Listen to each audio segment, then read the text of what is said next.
Hello, everyone. Let's give Bane a very warm, welcoming applause, please. Thank you. That is very nice.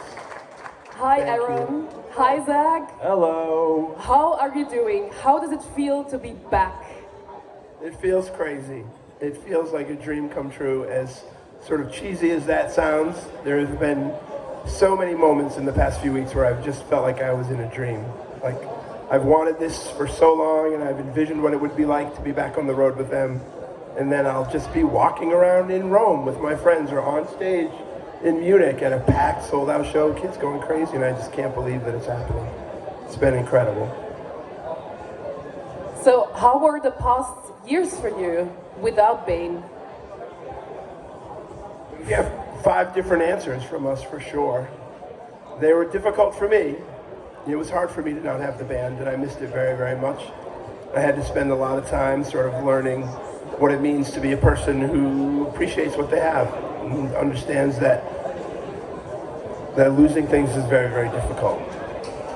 But he'll give you. I stayed, out of the whole band, I stayed actively on the road. So I was out with whoever would be, Turnstile, Turnover, like a bunch of different bands. So I was out on the road still probably 6 months a year anyway. So I was like scratching that itch of being on tour. So when they would come to me and say like, oh man, we really miss this, I'm like, I don't miss it as much because I'm still kind of doing this, you know?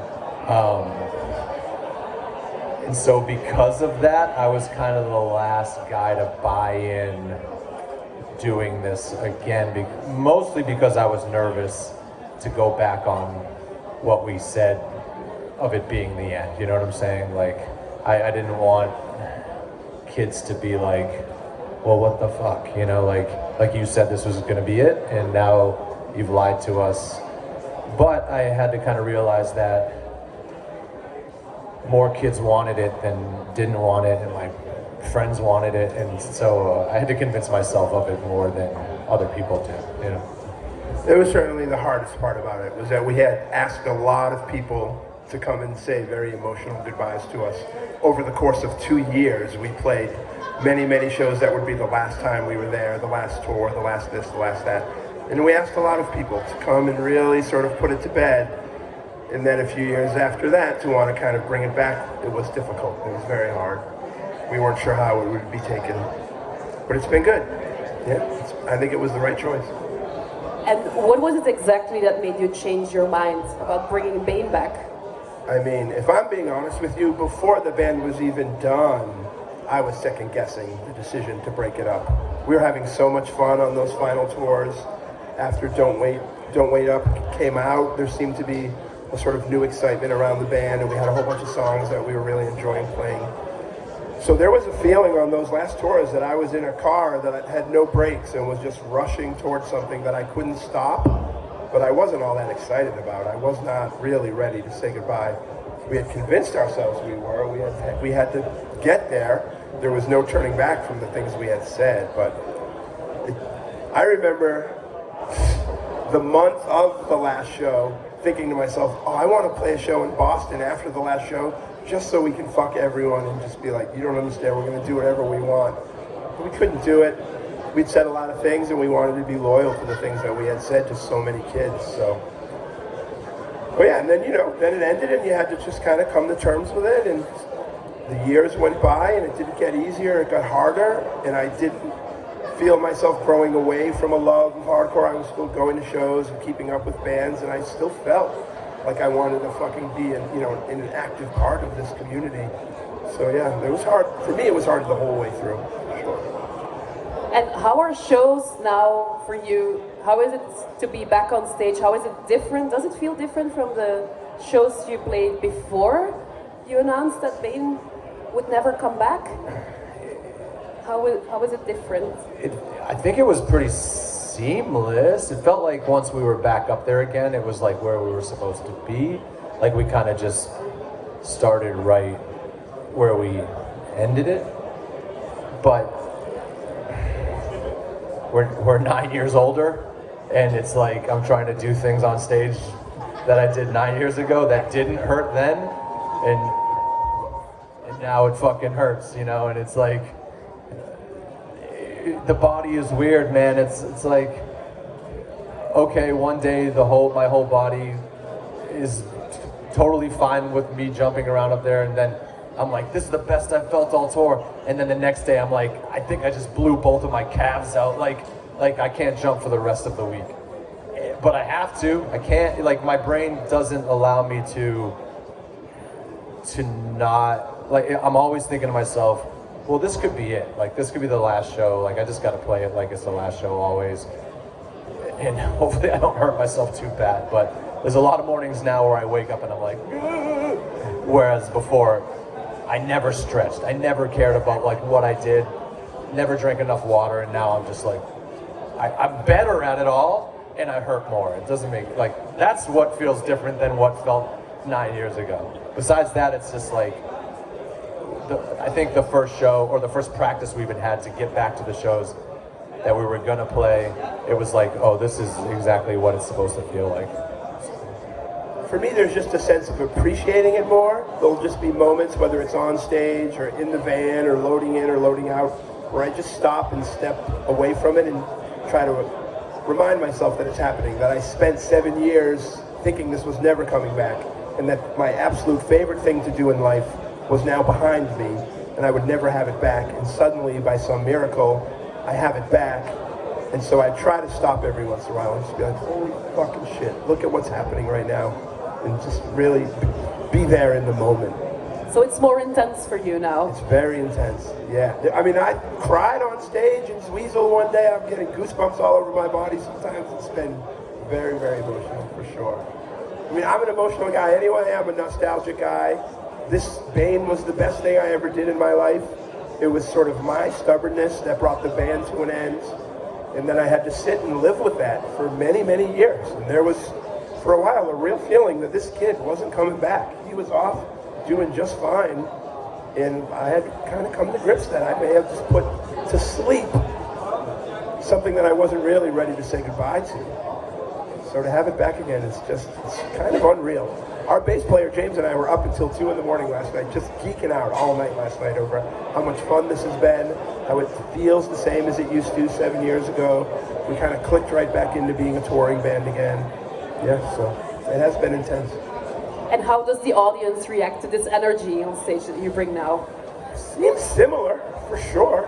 You know, there's been a lot of really good shows on this tour, and one of the surprises for us is that it seems to be a lot of young kids, a lot of kids that maybe had never seen Bane before, really going off and singing along, and that's been nice, because a lot of our fans who grew up with us in the 90s or the early 2000s, they're getting up there now. They're not trying to jump off stage anymore. We see a lot of them hanging in the back of the room, so it's been sort of a surprise, especially through Germany. Like, we played some club shows that were just fucking mobbed with young-ass hardcore kids. I don't know. Nice, the new generation found their way to Bane. Yeah, we feel very, very fortunate. Very, very lucky.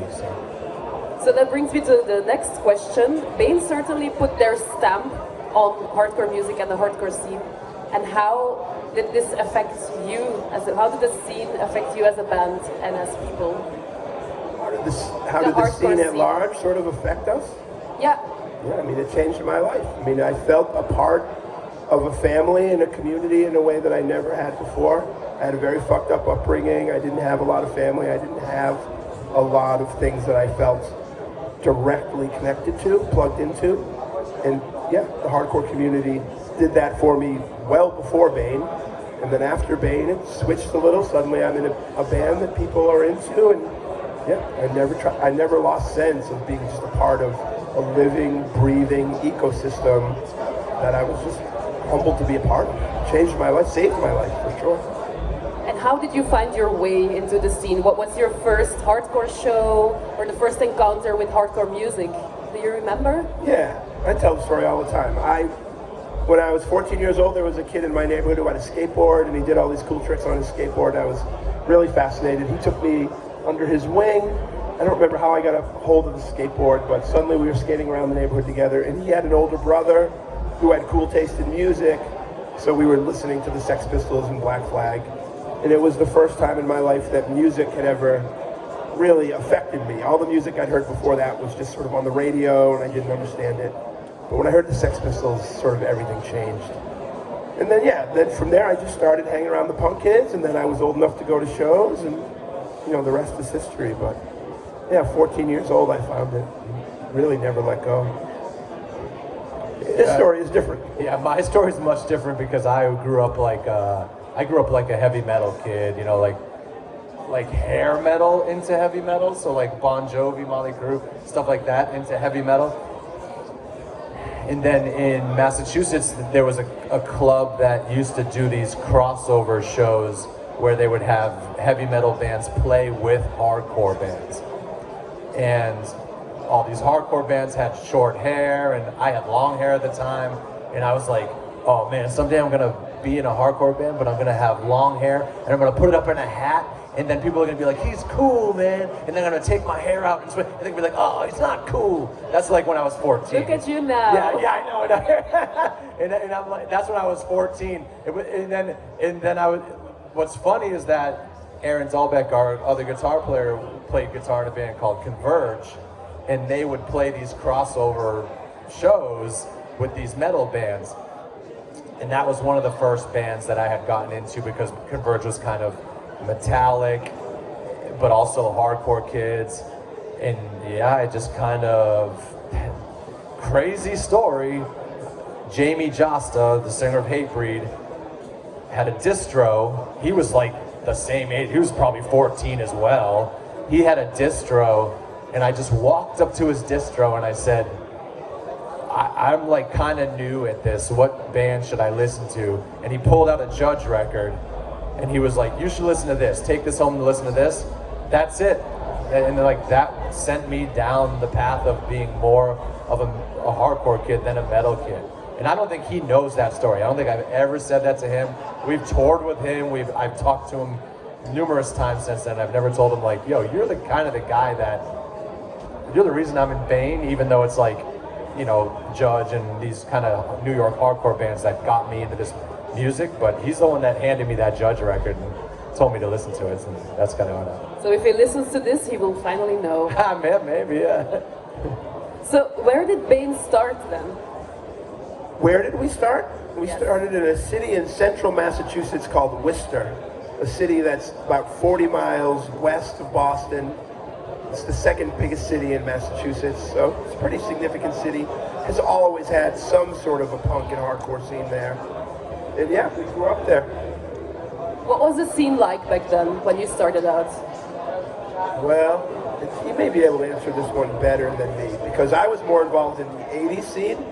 I don't get into Bane until I'm 24, 25 years old, and had only sort of returned my attention to hardcore within the last year or so.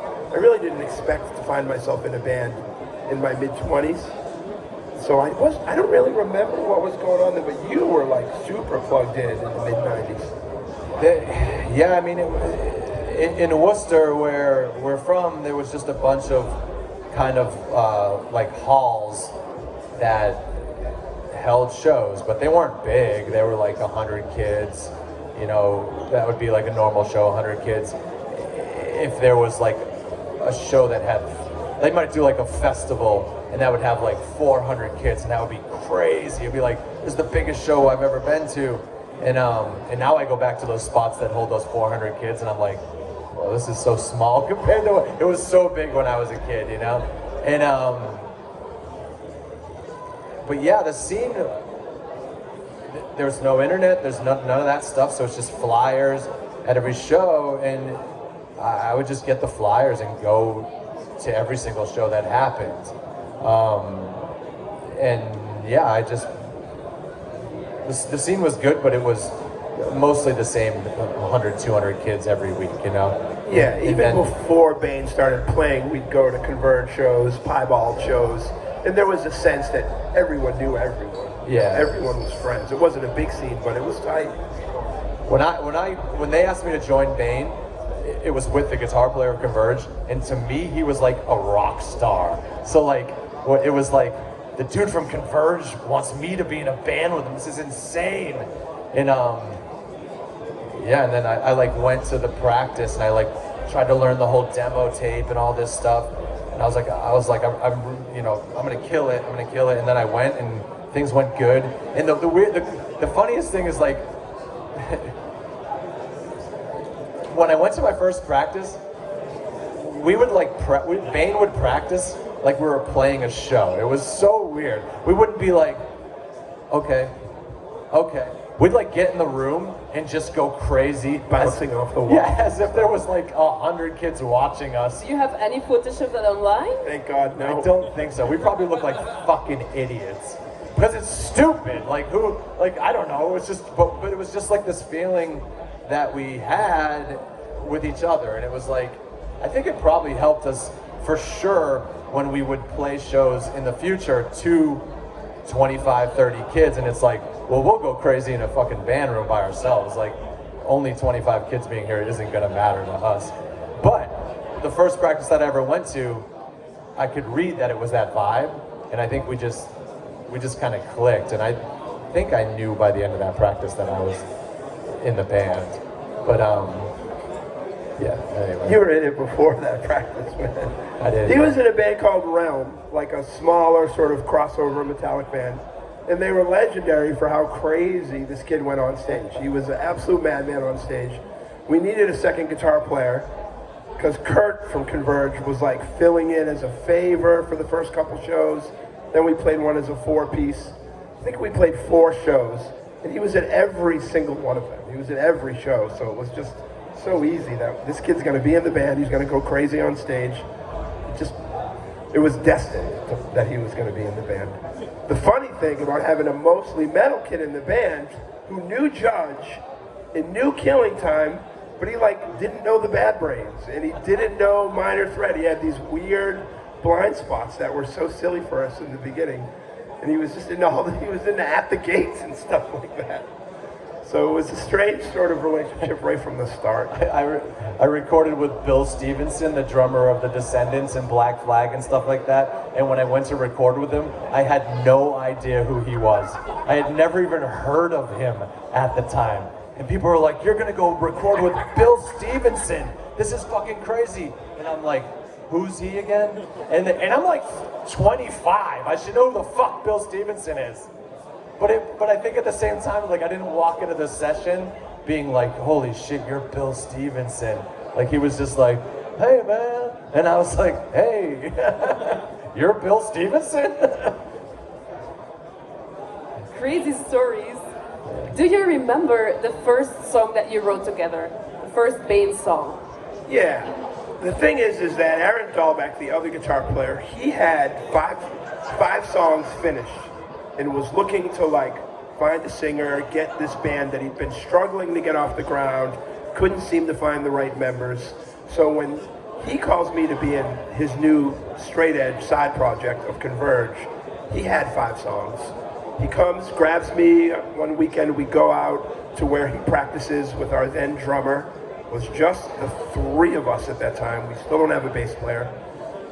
And yeah, he shows me the 5 songs. They're fine, they're straightforward hardcore songs. I record them, go home that night and write the lyrics to Lay the Blame, which is the first song that I ever wrote for Bane. And over the course of the next 2 weeks or so, I write all 5 songs that were on the demo. Most of those songs get re-recorded on our early 7 inches, but the first one was called Lay the Blame. And it was crazy, man. I like put that pen to the piece of paper and that fucker just wrote itself. I had been waiting to write something. I hadn't been in a band for 6 years, maybe. The shit just wrote itself. It was crazy. Yeah, it's called Lay the Blame. When I got in the band, I think we were in the era where I think we started writing like Count Me Out, Superhero, Fork Tongue, like the stuff that was on the first 7-inch. That's like where I kind of came in. And so that's, if you listen to the demo versus the 7 inches, there's a lot more like two guitar parts overlapping and all this kind of stuff. It took him a little while to get comfortable sort of adding his voice and his excellent guitar playing.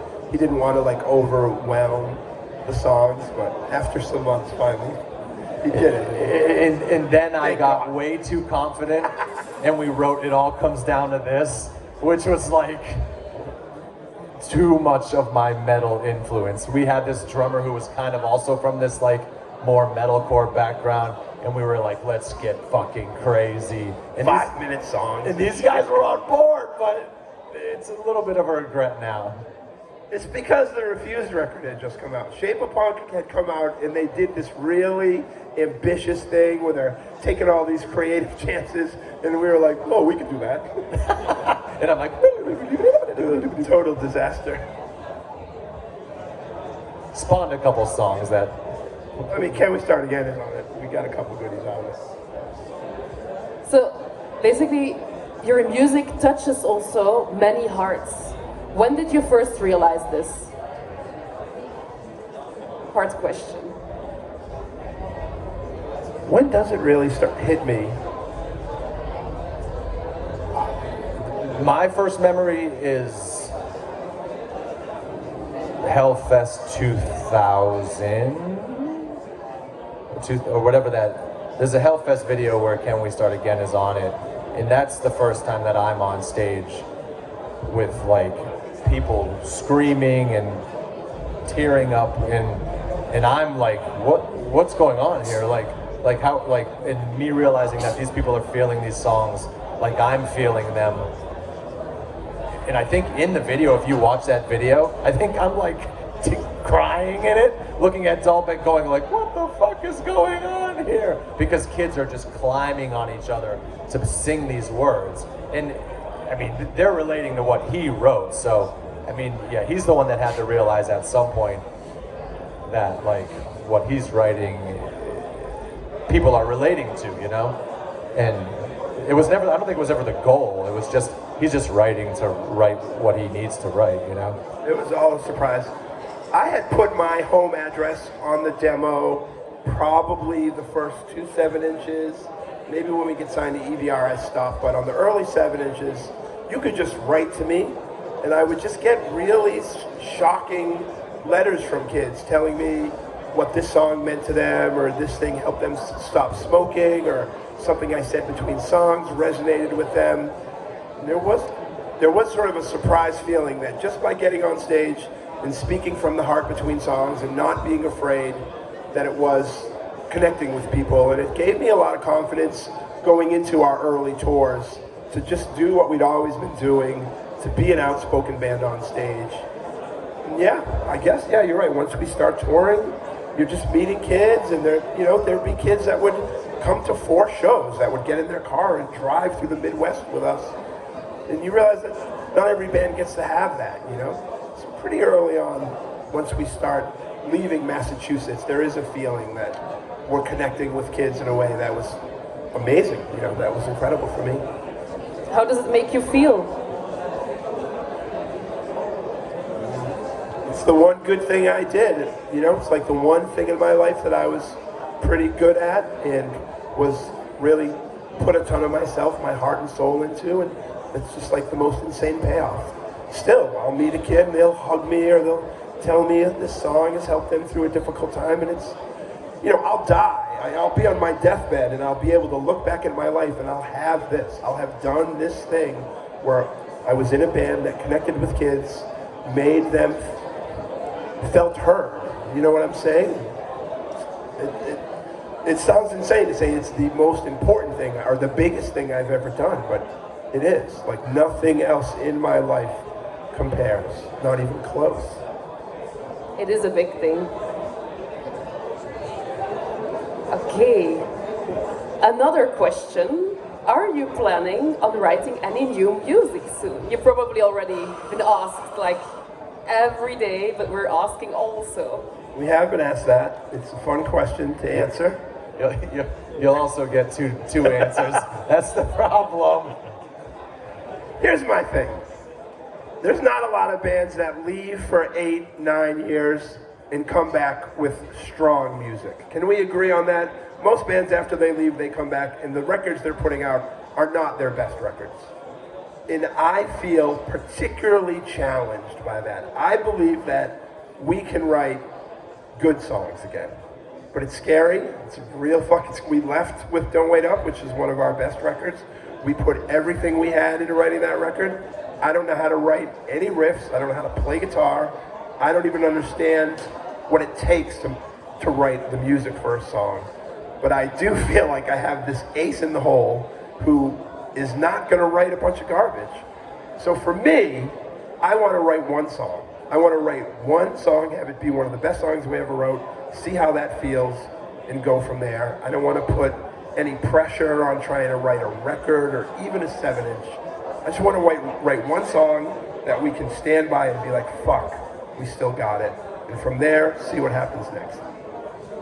He's heard me say this 10 interviews. I feel like there are people, I talked to a kid the other day. He said, are you going to write any new music? I give him this whole spiel, and he says, I'll talk to Zach. Everybody comes up to me and because I'm the guy that is he looks at it as a challenge.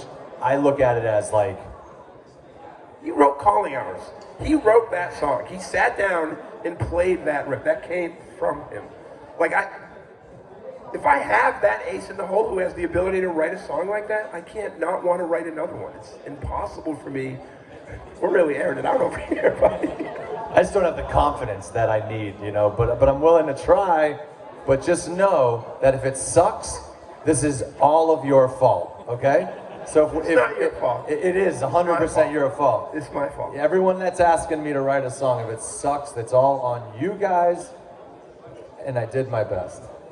You'll remember this interview if it sucks. It's recorded. Because some of you are going to go, I want Count Me Out. And then some, I want Calling Hours. I want Can We Start Again. Well, they can't write it all, man. The thing is not care what they want. Just write what's in your heart. You're going to get He showed us Calling Hours. You're going to get like an Olivia Rodrigo song if you want me to write what's in my heart. You're going to...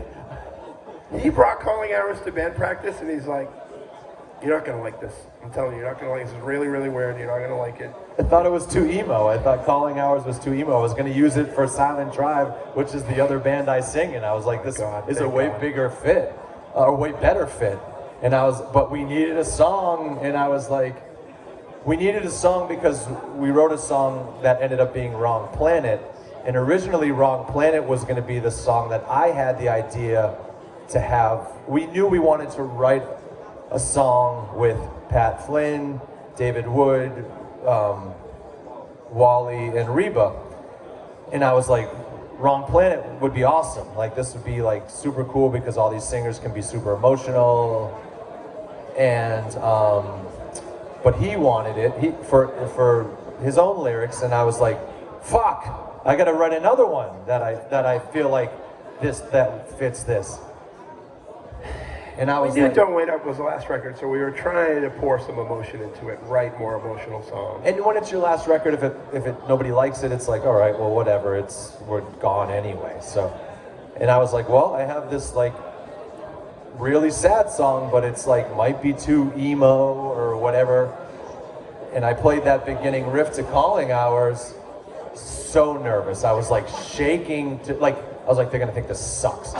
And I played it, and I don't know, they were like, this is awesome. Loved it immediately. And I was like, but then it goes into this part, which is like another emo, and they were like, sick, let's keep going, man. And we kept writing it, and it's funny because if you know the song, the What's Done Is Done part, where it's just, like it just rings out forever, the same two chords. And right before that is like this, like, which I thought was like way too newfound glory for this band. And we had Pat Flynn in the band room with us that day because he was like, if I'm gonna sing on the song, do you mind if I just like come watch you write it? And so he was there. We had probably written half the song, and then he came in to just like sit and watch us write it. And I was like, in my head it goes into this next part, but is this too newfound glory? And Pat was the one that's like, that's it.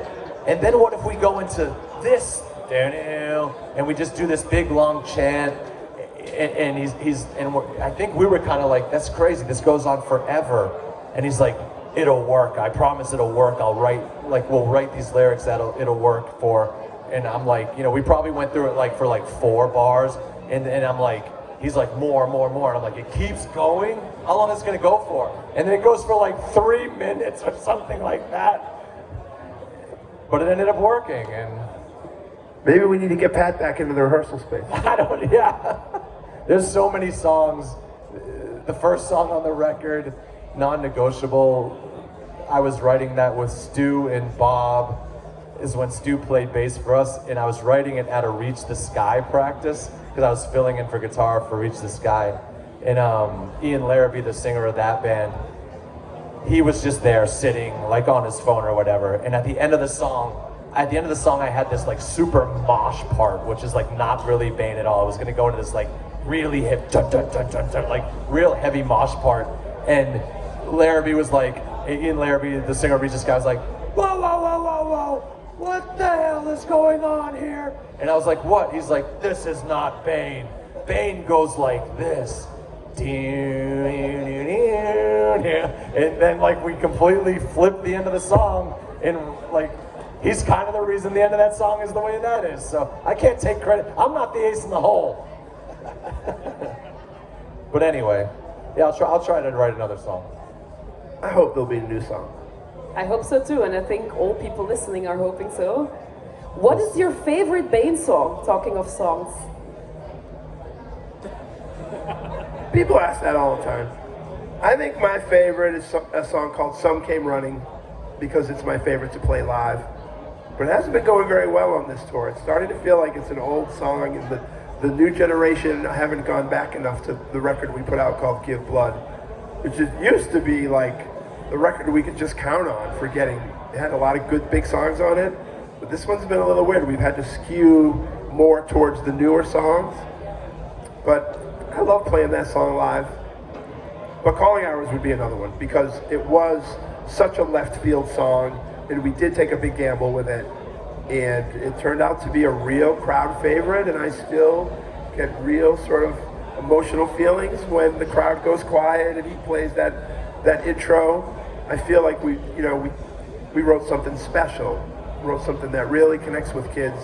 You don't get to have that all the time. You're very lucky to maybe have that once. So that's a big one for me too, for sure.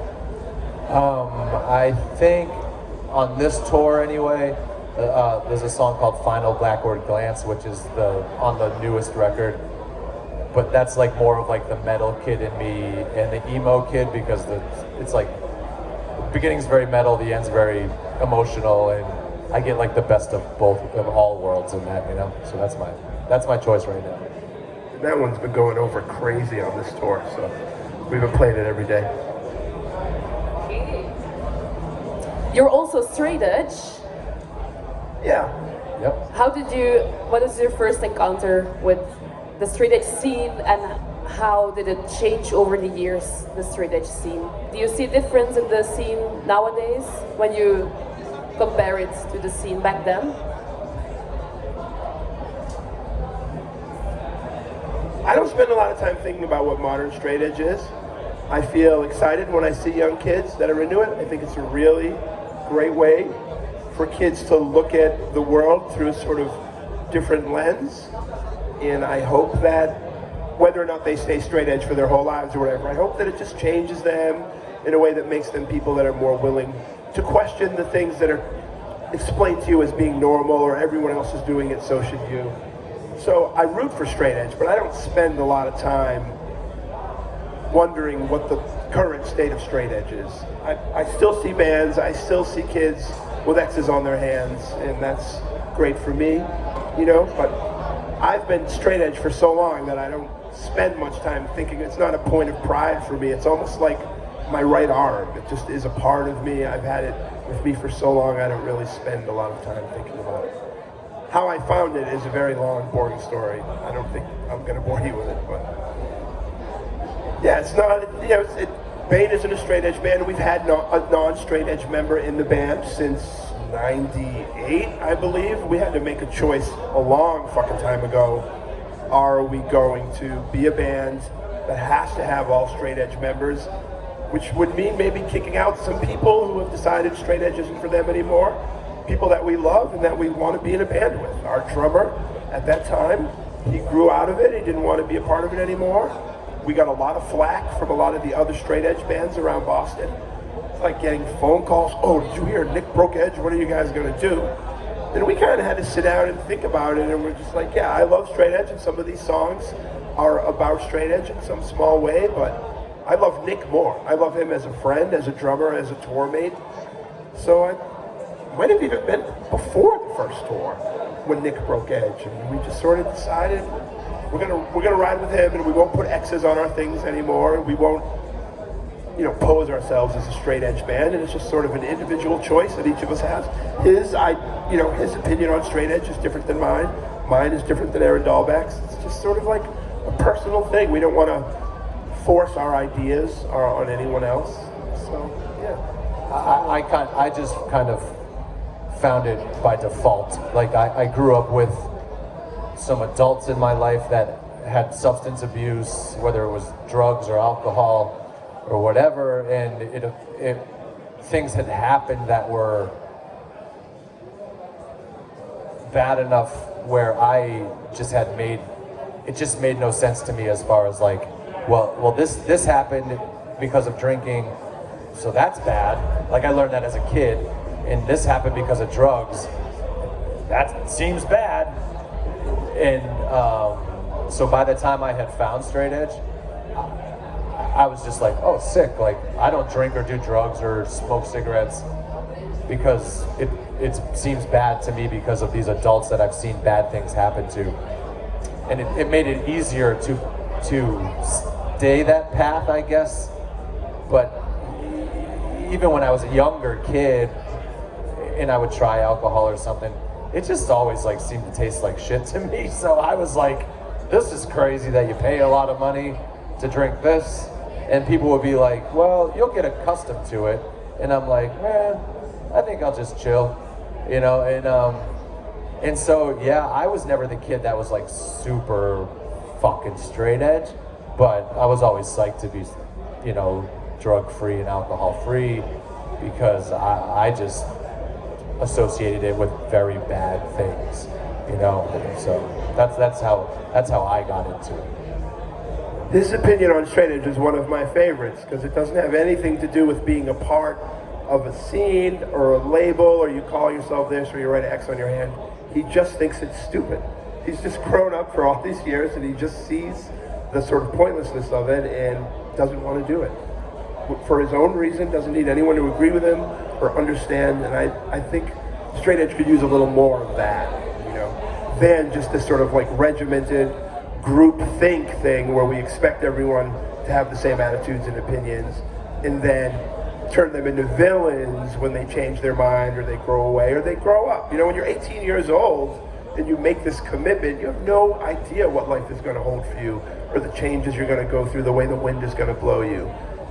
So I always kind of wish that it was a little less militant, a little less everyone worrying about what the fuck everyone else is doing, and it was just more a personal thing that you've given some real thought to and have decided, you know what, I would rather abstain from this.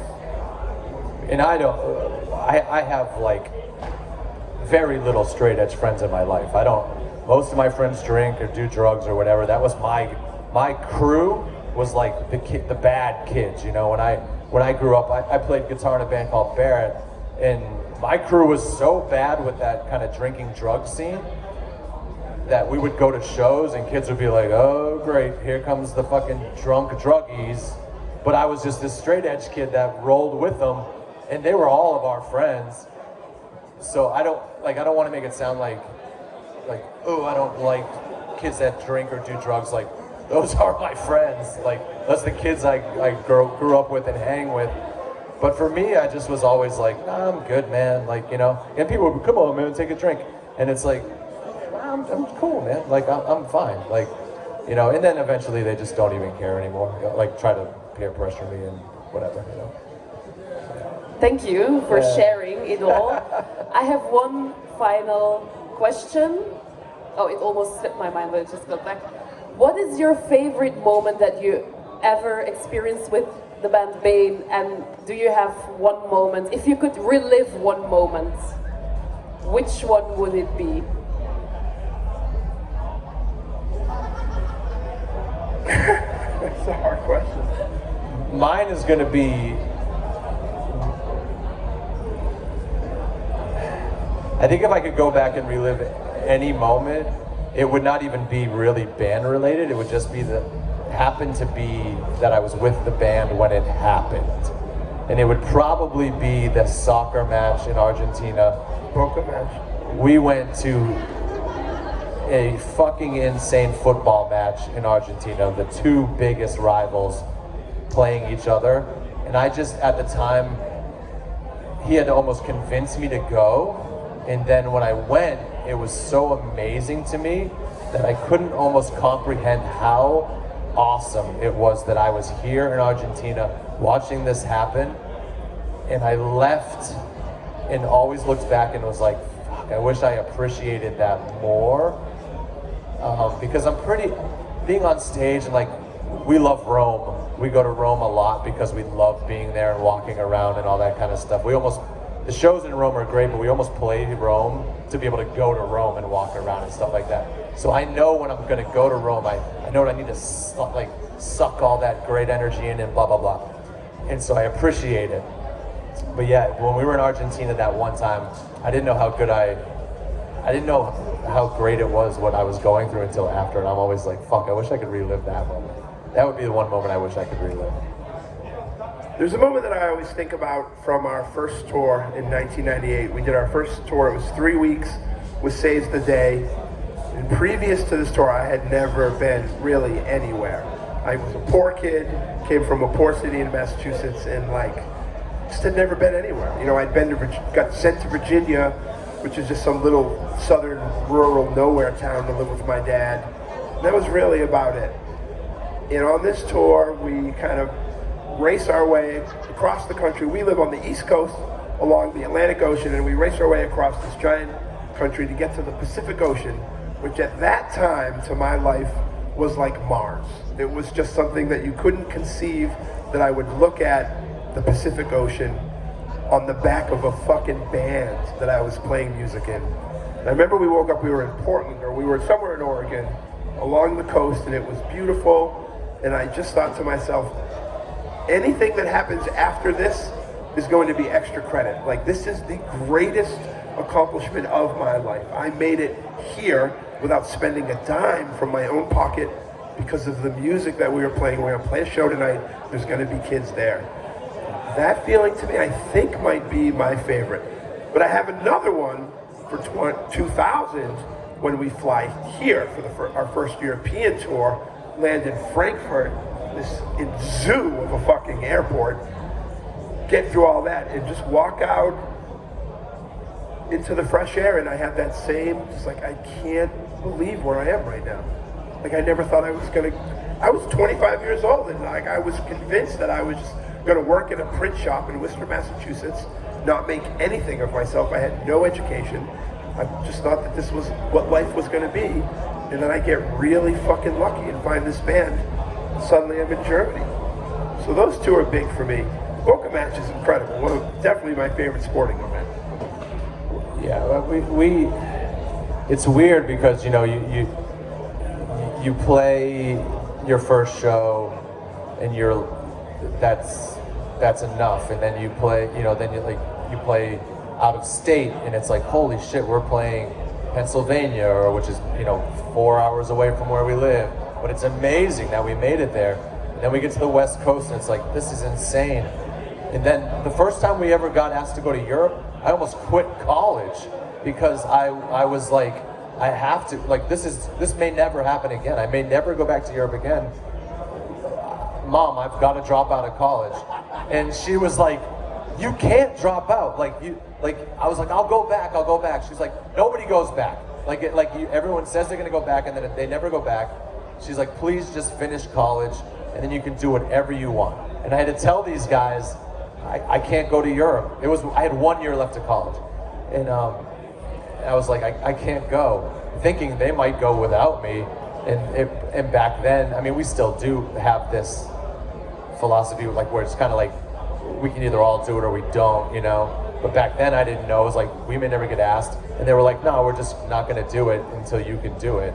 And but the point is that I think like every little step that we took to like go to Europe or go to Japan or go here, we were kind of, it was just always so special to us. We never felt like, of course we're here, or like we deserve this or anything like that. We're just like, fuck. We're in Spain. We talked about it the other day. We're in Spain playing a bar to like 12 people, maybe 2 hardcore kids, maybe.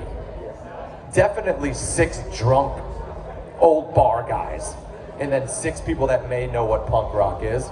But we're in Spain for the first time in our lives, and we go up there and we go crazier than we ever have in Spain. So it's like we're here. And this is amazing.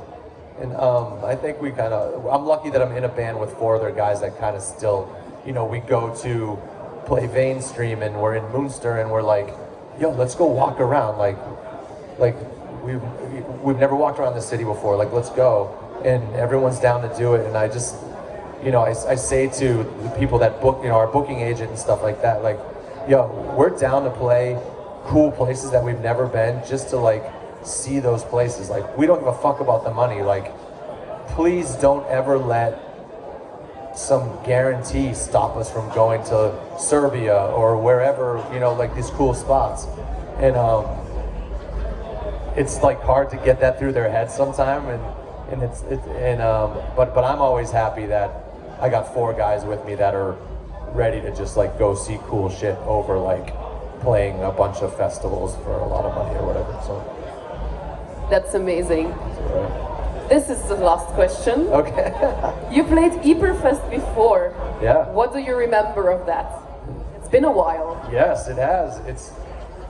This might be our 3rd time or 4th time playing it now, but I mean, it's always in a field in the past, you know? And so when somebody had said to me before this, you know, before today, oh, it's in a different venue. And then of course I think like, oh, it's just in a different field. And then we like pull up to this city and I'm like, I think the sign, there's like another Ieper sign that says like, this way. And I was like, we're going the wrong fucking way, man. Aaron Dahlbeck, the other guitar player, is driving the car. And I'm like, we're going the wrong way. And then someone's like, there it is. And it's like in the city. And it's sick. I don't know. It's cool. We're excited. You know, you come to Europe and you play these big fests. You come in the summer, do the festival season, and it's strange. There are a lot of times where you're playing with bands that you, on a bill with bands you could never imagine you're gonna play with. Like, we do Def Leppard and Whitesnake one fest. I'm standing backstage with like Phil from Down and this guy from this huge band. So it's a little like make pretend, or like you get to go away to like rock and roll summer camp, because we're just these fucking dumb little hardcore kids who still love music, still like love watching other bands. It's fun, but it's awkward because very often there's a barrier. Very often the crowd doesn't really know your band. They just are there for the music, and it's fun to play to a big field of people. But for us, it's more fun to play to 200 kids in a fucking shoebox, sweating their asses off, pressed right up against us.